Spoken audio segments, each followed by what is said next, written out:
the death penalty, the legality of it, and if it will continue to be legal in the future.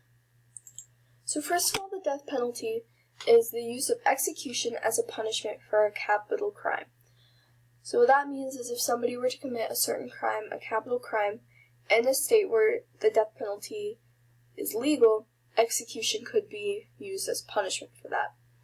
The death penalty is currently legal in 31 states, and in order to be eligible to get the death penalty, a person must have committed treason, terrorism, espionage, federal murder, large-scale drug trafficking, or they must have attempted to kill a witness, juror, or court official. So this is just a chart of all the states where the death penalty is legal right now. All the red states are places where the death penalty is legal. The blue states are places where the death penalty is not taking place. And then the purple states are states where the governor impose moratorium. So you can kind of look at this chart and see if the death penalty is legal in your state. So the next topic is the cost of the death penalty and of the inmates that are currently in jail. So right now, each inmate, on average in jail, costs taxpayers $31,268 every single year.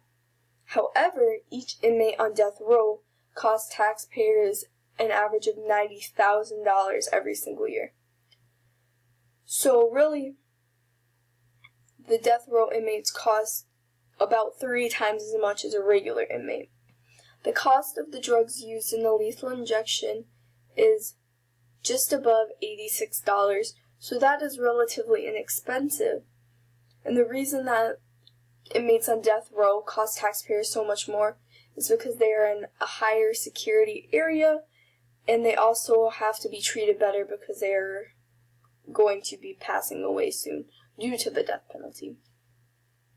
The average cost of court cases without death penalty are $740,000, and that's a lot of money, but the average cost of cases with the death penalty costs $1.26 million. So, a question a lot of people are wondering is, why does the death penalty cost more? And that's because trials have 2 phases, conviction and sentencing. And the amount needed for conviction is a lot greater if they could potentially receive the death penalty.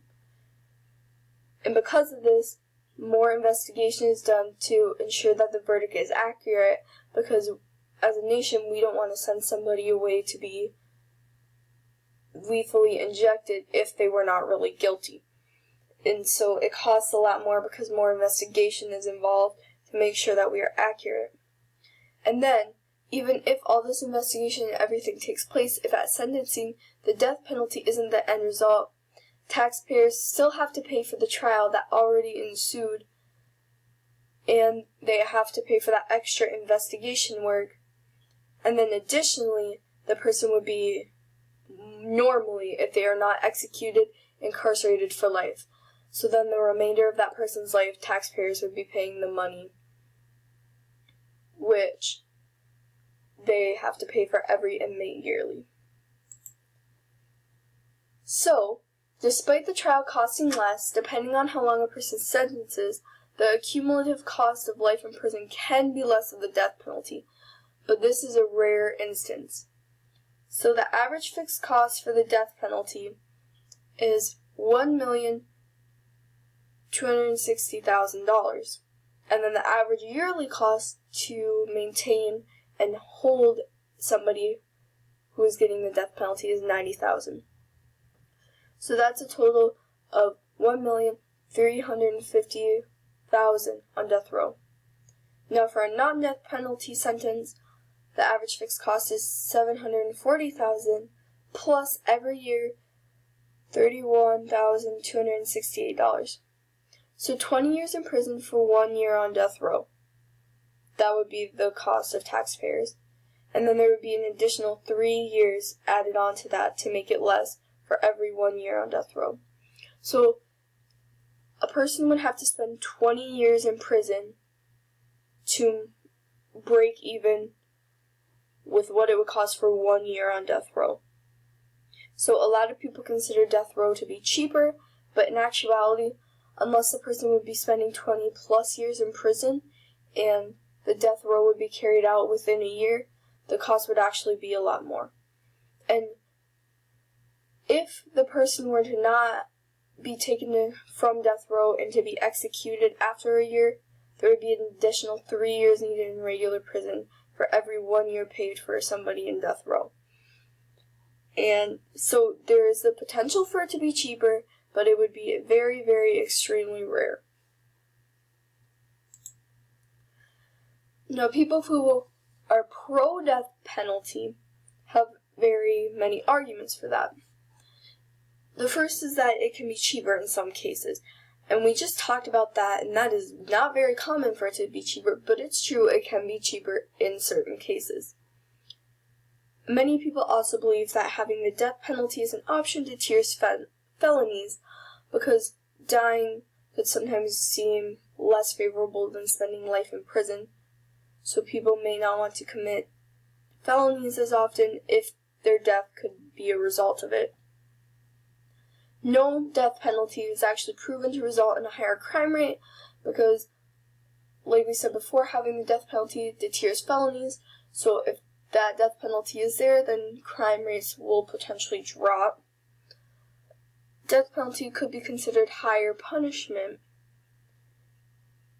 And then, lastly, one of the really big reasons for the death penalty is it gives closure to the victim's family. So if a murderer is killed by execution, then the victim's family would get that closure. And this goes back to the old mentality of an eye for an eye. So in olden times, if somebody were to poke out your eye, you poke out theirs back, and it would be even. So if the death penalty were to exist, then somebody who is murdered, a murderer would be murdered, and it would be that same eye for an eye scenario. And now there are also things for arguments against the death penalty, and one of them again is cost. And as we found out, it is often more expensive for somebody to be on the death penalty. Another reason for it is that people could be wrongly accused. And while it happens very, very rarely, there's always the potential that somebody would be going to death that never did the crime that they were accused of, and then they would be wrongly accused and wrongly executed. The death penalty could be considered a lighter punishment in some people's eyes, because a person who has the death penalty wouldn't have to spend a life agonizing in jail, but they would rather be killed. And now on the other side of the coin, many people consider that higher punishment because their life is taken. So it really depends on how you view it. If you think rotting in prison for the rest of their life is harder, or being killed altogether is harder. But many people consider it a lighter punishment because they don't have to sit and suffer for their crimes. They just get killed and it's over. And then the last reason that many people are against the death penalty is because it's considered cruel and unusual punishment to some people, which is illegal. So this was all about the death penalty, which states have it, which states don't, the legality of it, and the pros and cons of having it.